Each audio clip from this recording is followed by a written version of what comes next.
Welcome back to the news at 10. Solidarity for the president, Dr. Goodluck Jonathan, has started pouring in from different quarters. The Transformation Ambassadors of Nigeria and members of the All Progressives Grand Alliance political party both have endorsed the president for a second term. So far, over 4 million signatures from the South-South region have been collected.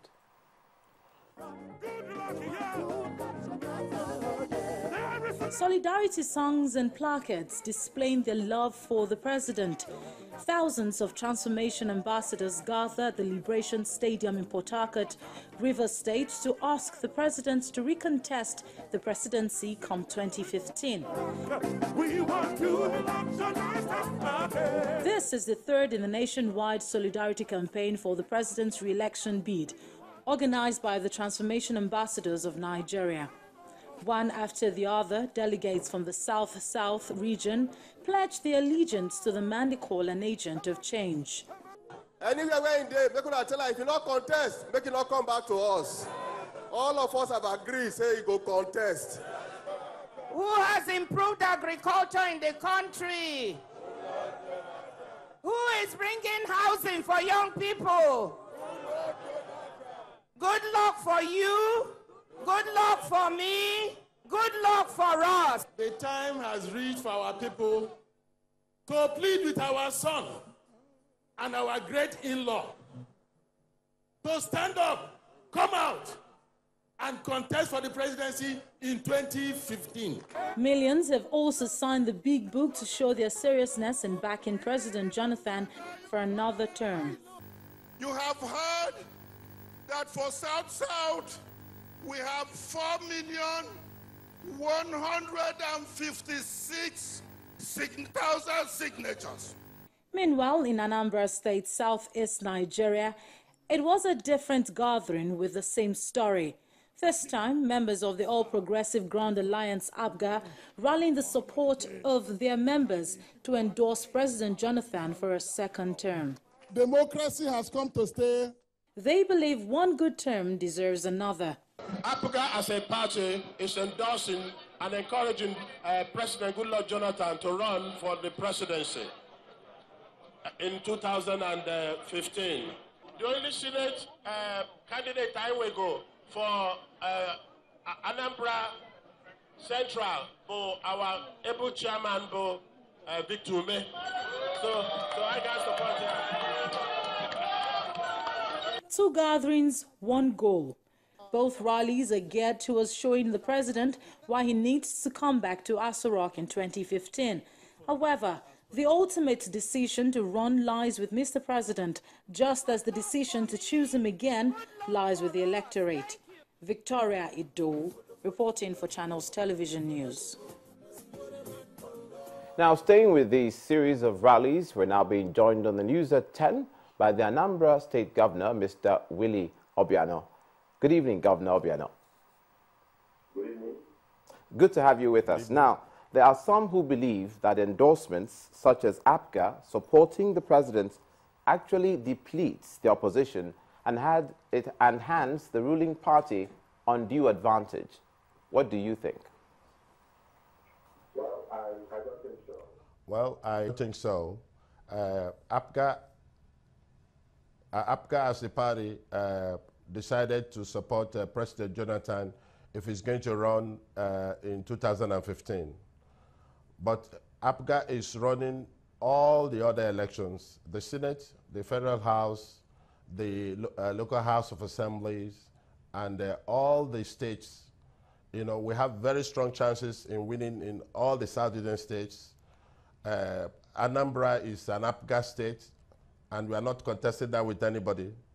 If you listen to what happened today, though some people joined APGA, declared openly for APGA today. And so it's not in any manner going to undermine the performance of APGA in the coming elections. So you're saying it's not APGA playing to the gallery? Not at all. APGA is not used to playing to the gallery. Last year, in 2011, APGA supported Jonathan to win. And in 2015, If he chooses to run, we're going to support him. But that's full stop. Beyond that, APGA is running for all the seats, the Senate, the Federal House, the Anambra State House of Assembly, and also running in all the states. And we are going to clinch the Laurel tickets in the neighboring southeastern states, win some of the seats in Lagos and the North. We are waxing stronger as a party. I'm sure you know that from what you've been seeing so far. Yes, yes, Your Excellency, but however, there have been some defections from APGA lately. Is that partly responsible for your aligning with the president? Well, the quick way to answer your question is to use the pidgin English. Soldier go, soldier come, barrack remain. So those guys that have left APGA, very few of them that have been so orchestrated, you know, have been known to be consistently inconsistent in the manner they handle party affairs. And from the look of things, it's not likely they would have won the primaries, you know, and they decided to take an early exit in order not to be embarrassed. And as some of them are leaving APGA, many more people are joining APGA, even from PDP. We have 17 PDP guys, top rank, who are ready to declare for APGA very soon, you know. And in APC, they are living in doves. Over 100 APC people are joining APGA.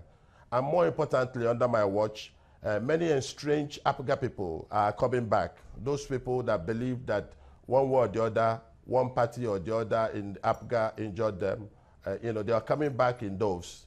You know, I have a mediation peace process, and APGA is getting stronger by the day, and we're extending that permanent effect to the neighboring southeastern states, where we are going to clinch some governorship seats plus other house seats. Okay, Governor, how would you review your performance so far? You just marked, congratulations, by the way, you just marked 100 days in office.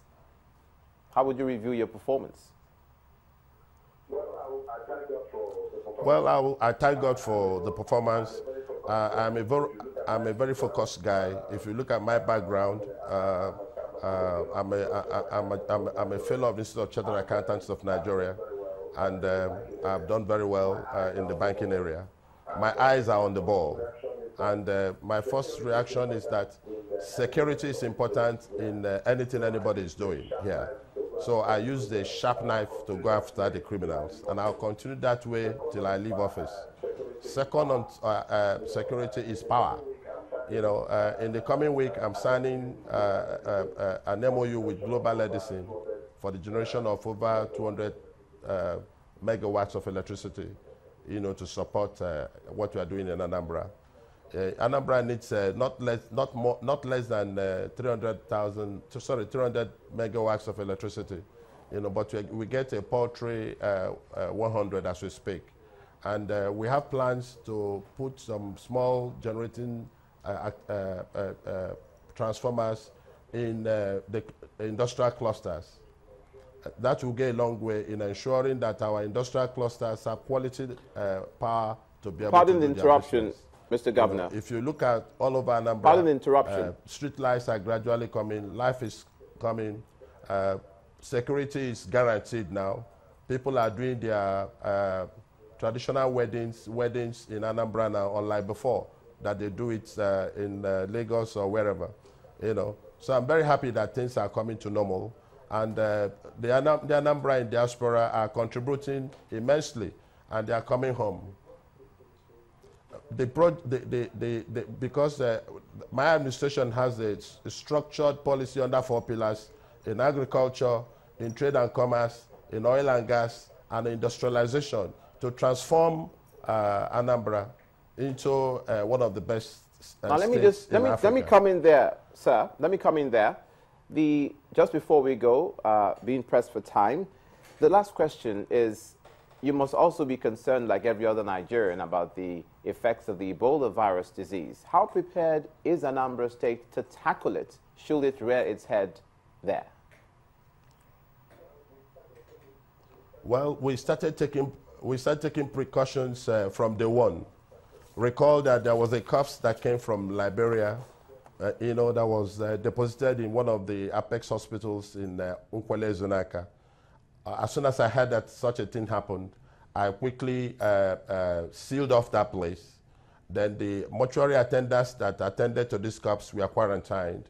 We reported immediately to the Federal Minister of Health, the Minister of Health, and he quickly directed on the activities that will happen.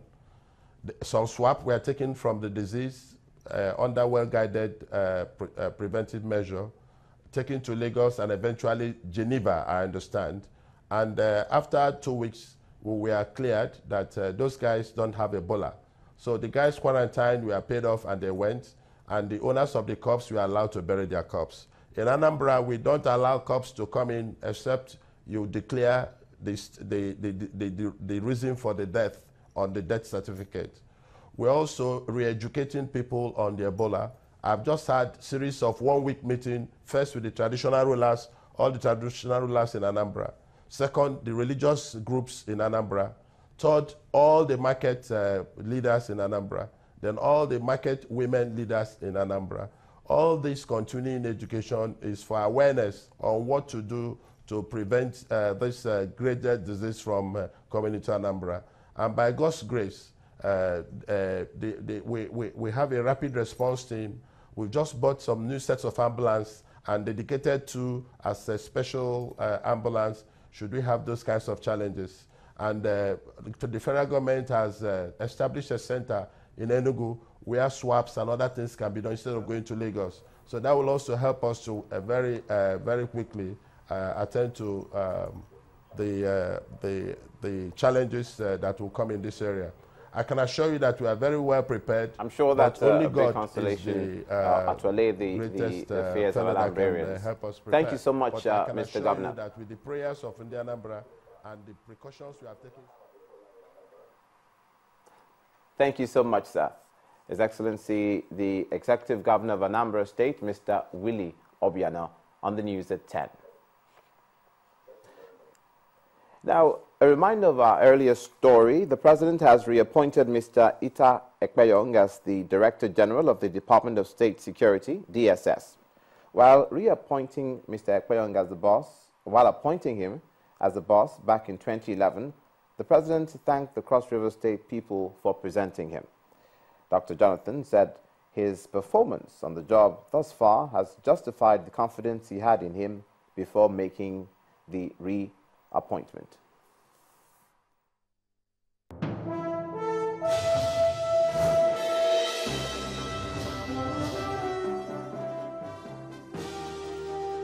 Good evening. Welcome to Business News. I am Adeshewa Josh. The Central Bank of Nigeria has released guidelines for the setting up, regulating and supervising of financial holding companies in the banking sector. In a circular released by the Apex Bank, the guideline stipulates that for any financial holding company structure to emerge, there shall be at least 2 subsidiaries, and the focus of the conglomerate shall be in the financial sector. It also states that the promoters of financial holding company shall be required to submit a formal application for the grant of a financial holding company license addressed to the Governor of the Central Bank of Nigeria. The licensing process shall be into approval in principle and final license. In addition, a financial holding company shall have a minimum paid-up capital, which shall exceed the sum of the minimum paid-up capital of all its subsidiaries, as may be prescribed from time to time by the sector regulators. Nigeria's interbank lending rates climbed 25 basis points to an average of 10.75% at the end of the week after funding for forest purchase and issuance of treasury bills curbed market liquidity. The CBN paid back matured open market operation bills worth about 198 billion naira, but auctioned fresh bills at the value of over 179 billion naira. Analysts say financial institutions have been unable to access their cash balance with the central bank for more than 2 months owing to a system glitch. There are indications that rates may climb further next week as the central bank is expected to issue new OMO bills to further drain liquidity. The open buyback climbed to 10.75% from 10.5% last week, 1.25 basis points below central bank's benchmark interest rate of 12%. Overnight placements also rose 50 basis points to 11% from 10.5% last week. The exchange-traded fund provides a platform for an investor to have multiple investments in one portfolio. And this is the view of Mr. Charles Fagoha, a dealer with Foresight Securities and Investment. According to Mr. Fagoha, the fund is a profitable vehicle of investment. Well, there was an increase in the volume of shares traded at the Nigeria equities market this week as the market turnover rose by 311 million shares to 1.342 billion shares, valued at 16.086 billion naira. This is in contrast to a total of 1.031 billion shares, valued at 12.284 billion naira, that exchanged hands last week. The financial services industry contributed the most to the volume traded at 868.8 million shares, worth 7.471 billion naira. The all-share index dropped by 0.08% to close the week at 41,532.31, with a market capitalization of 13.714 trillion naira. Premier Breweries, Better Glass and Transnational Corporation of Nigeria were the top gainers for the week. Meanwhile, Vono Products, Nymet Pharmaceuticals and Cadbury led the laggards list. Well, that's business news tonight. The news at 10 continues in a moment.